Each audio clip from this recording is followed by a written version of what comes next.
परमेश्वर को स्तुति हो। हम आज 1 महीने से ऊपर अभी घरों पे हैं, लॉकडाउन में हैं। काफ़ी लोग का मुश्किल हो रहा है, मगर यही समय काफ़ी लोग परमेश्वर को पहचान रहे हैं, मसीह के ऊपर अपना विश्वास रख रहे हैं, प्रार्थना कर रहे हैं। जो लोग पहले परमेश्वर है नहीं बोल रहे थे, वो लोग अभी प्रार्थना कर रहे हैं। तो ये भी बड़ा कार्य हो रहा है। और इस समय में हम मसीह लोग कैसे रहना है, और अंत समय के बाद बाइबल से मैं थोड़ा बताना चाहता हूँ। हम एक डिसिप्लिन रखना है हमारा समय को अच्छा तरीके से इस्तेमाल करने के लिए, क्योंकि वो बहुत आसान से उसको वेस्ट करना।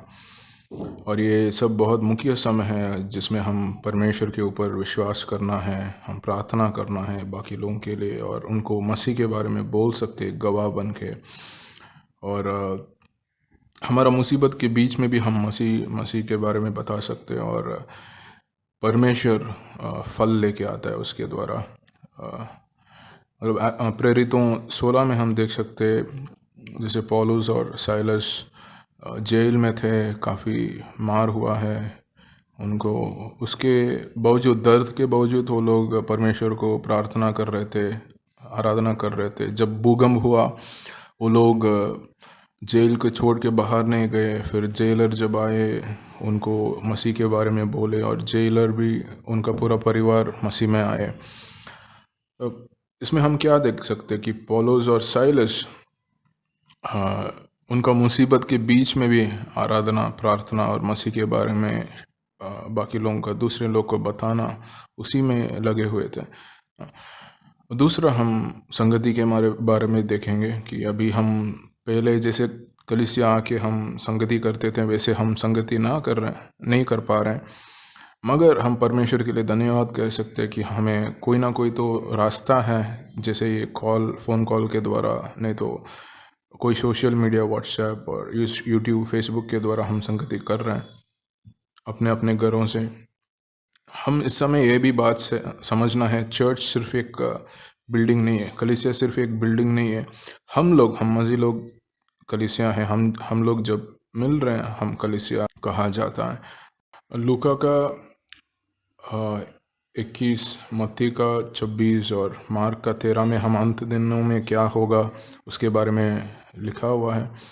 और उसमें कुछ पंक्ति हम देखेंगे, लूका में देखेंगे। लूका 21:5 में ना ये लिखा है, मतलब कुछ यीशु का साथ जो चेले लोग थे, वो लोग बोल रहे हैं, यीशु को बोल रहे हैं, देखिए कितना बड़ा बड़ा मंदिर है, कितना अच्छा बनाया है, और बहुत अच्छा पत्थर इस्तेमाल किए हैं। और उन्होंने शारीरिक द्वार से, आँखों से देख रहे हैं।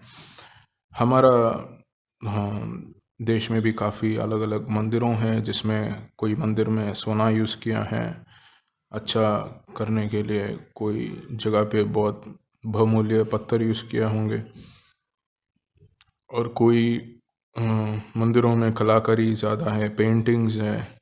और कोई बोल सकते, मालूम है हमारा मंदिर में कितना ऑफरिंग्स मिलता है। ये सब परमेश्वर का इंटरेस्ट नहीं है। ये सब हम शारीरिक द्वार से देख रहे हैं, मगर परमेश्वर आत्मिक द्वार से देख रहा है ना। और यीशु मसीह बोल रहा है लूका 21:6 में कि ऐसा दिन आने वाले हैं जिसमें एक पत्थर के ऊपर दूसरा पत्थर नहीं होगा। उसका उन्होंने ये बोल रहे हैं कि शारीरिक द्वार से जो तुम देख रहे हो वो नाश हो सकता है, नाश होगा। 1 कुरिन्थियस का 3, 16 और 17 हम पढ़ेंगे। इसमें बहुत मुख्य कॉन्सेप्ट है जो हम समझना है। क्या आप ये नहीं जानते कि आप परमेश्वर का मंदिर हैं, और परमेश्वर का आत्मा आप में निवास करता है? यदि कोई परमेश्वर का मंदिर नष्ट करेगा तो परमेश्वर उससे नष्ट करेगा, क्योंकि परमेश्वर का मंदिर पवित्र है, और वो मंदिर आप हैं। हम परमेश्वर का मंदिर है, क्योंकि हम जब यीशु मसीह को विश्वास करते हैं, हमारा अंदर पवित्र आत्मा आता है और हमारा अंदर रहता है। और हम अगर हमारा देह को, नहीं तो हमारा आत्मा को नष्ट करेंगे, जिसमें पवित्र आत्मा रहता है तो परमेश्वर हमें भी नष्ट करेगा। जब पवित्र आत्मा हमारा अंदर रहता है फिर हम उनको आदर देना चाहिए। वो यही पवित्र आत्मा है जो सृष्टि में भाग लिया, मतलब वो भी उनका सामर्थ्य भी था सृष्टि करने में, और उन्होंने यीशु मसीह को वापस जी उठाया। और यही पवित्र आत्मा है जो परमेश्वर का गहराई बात हमें समझाता दिखाता। और हम अगर हम बाइबल नहीं पढ़ रहे हैं, प्रार्थना नहीं कर रहे हैं, हम विश्वास में कमजोरी हैं, नहीं तो संगति नहीं कर रहे हैं, लोगों को यीशु के बारे में नहीं बता रहे हैं, हम धीरे धीरे हमारा आत्मिक बल को खो रहे हैं, आदर नहीं दे रहे हैं परमेश्वर को। उसी तरह हमारा शारीरिक द्वार पे अगर मैं नशा करता हूँ, दारू पी रहा हूँ, तंबाकू नहीं तो गुटखा खा रहा हूँ, नहीं तो मैं एक्सरसाइज नहीं कर रहा हूँ, खाना बहुत ज़्यादा खा रहा हूँ, मतलब ये सब चीज़ मेरा सेहत को अच्छा नहीं है, फिर मैं मेरा परमेश्वर को उसके द्वारा मैं आदर नहीं दिखा रहा हूँ ना, और मेरा सेहत को गलत चीज़ पहुँचा रहा हूँ। तो इसमें हम क्या देख रहे हैं, हम सिर्फ कलीसिया सिर्फ शारीरिक बिल्डिंग नहीं है, मगर कलीसिया हम मसीह लोग हैं, हमारा अंदर पवित्र आत्मा रहता है और हम परमेश्वर का आदर करना है। और लूका 21:7 में चेले लोग पूछ रहे हैं परमेश्वर कब ये सब होगा, उसका चिन्ह क्या है। और 8वां वचन में यीशु बोल रहा है कि जब ये समय आएगा काफ़ी लोग मेरे नाम से आएंगे और तुम्हें गलत रास्ता में लेके जाएंगे, उनके पीछे मत जाओ, मैं ही मसीह हूँ, मैं ही उद्धार करता हूँ, मुझे मालूम है कब सब चीज़ होने वाला है करके बोलेंगे और यीशु के नाम से, और उनके पीछे मत जाओ।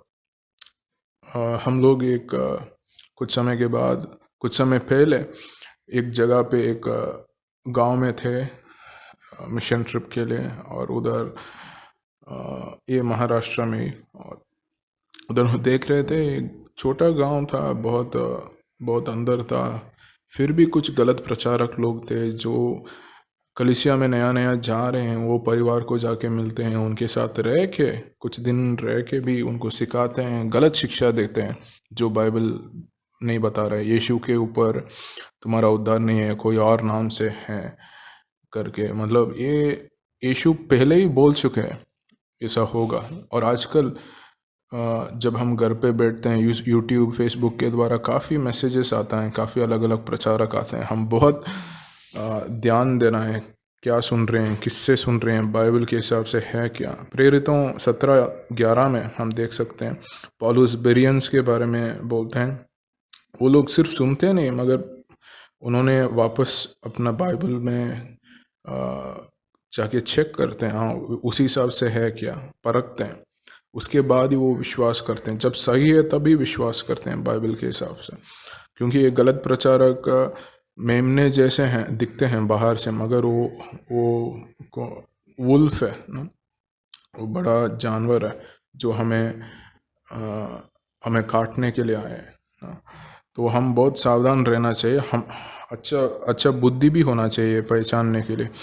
फिर यीशु मसीह जब लूका 21:9 से 11वां वचन तक उन्होंने अलग अलग चिन्ह बोल रहे हैं, मतलब देश के विरुद्ध देश होंगे, भूकंप बहुत आएगा, काफ़ी लोग भूखे मरेंगे, फैमिन्स होगा, फिर महामारी होगा जो आजकल हो रहा है, और बहुत चिन्ह होगा आसमान से भी ना, काफ़ी चिन्ह ये इसमें जो बोला है वो सब हो रहा है। महामारी तो अभी भी है, और 100 वर्ष पहले 1918 में हिस्पानिक फ्लू भी आया था, वो भी एक महामारी था, काफ़ी लोग मरे थे उस समय, क्योंकि मेडिसिन दवाई खाना उतना अच्छा नहीं था जैसे आज है। कि भूकंप के बारे में बोलना है तो अभी हर साल हमारा 1,500 से 2,500 भूकंप हो रहा है, जो 5 मैग्नीट्यूड से 9 मैग्नीट्यूड के बीच में, और बहुत कम ही न्यूज़ में आते हैं जो डैमेज करते हैं, काफ़ी लोग मरते हैं, और काफ़ी भूकंप जो न्यूज़ में नहीं आते हैं मगर हो रहा है ना, और बाइबल उसके बारे में बताया हुआ है। और यूएन का रिपोर्ट है जुलाई 2019 का। उसमें लिखा है 820 मिलियन लोग इस धरती पे बिना मतलब भूख के खाना बहुत अच्छा नहीं मिल रहा है, और उनका ये नंबर्स और बढ़ रहे हैं ये समय में। तो ये सब हो रहा है जैसे इधर वचन में लिखा है। लूका 21:12 में हम देख सकते हैं लोग मसीह लोग के ऊपर मारेंगे, जेल में डालेंगे, बड़ा बड़ा अधिकारी नेता लोग के सामने लेके आएंगे, क्योंकि हम परमेश्वर के ऊपर विश्वास कर रहे हैं। और वही वचन बोल रहा है कि ये अच्छा मौका है हम गवाह बनने के लिए उनके लिए। और ये सारे चिन्ह परमेश्वर बोला है, ये सब जब डिलीवरी समय जो दर्द शुरू होता है उसी के हिसाब से। तो हम मत्ती का 24:8 और मार्कुस का 13:8 में हम देख सकते हैं ये अंत नहीं है, ये सिर्फ शुरू है। जैसे डिलीवरी, कोई प्रेग्नेंट है, डिलीवरी करने वाले हैं, तो कैसे पता चलेगा? जब हॉस्पिटल लेके जाना है, जब दर्द शुरू होता है ना, तो ऐसे जब ये चिन्ह वगैरह होगा आपको मालूम पड़ना है ये अंत समय शुरू हो गया। और ये सब हम आजकल भी देख रहे हैं। तो हम लोग अंत समय में ही हैं, और यीशु मसीह कभी भी बादल में आ सकते हैं उनको कलीसिया को लेके जाने के लिए।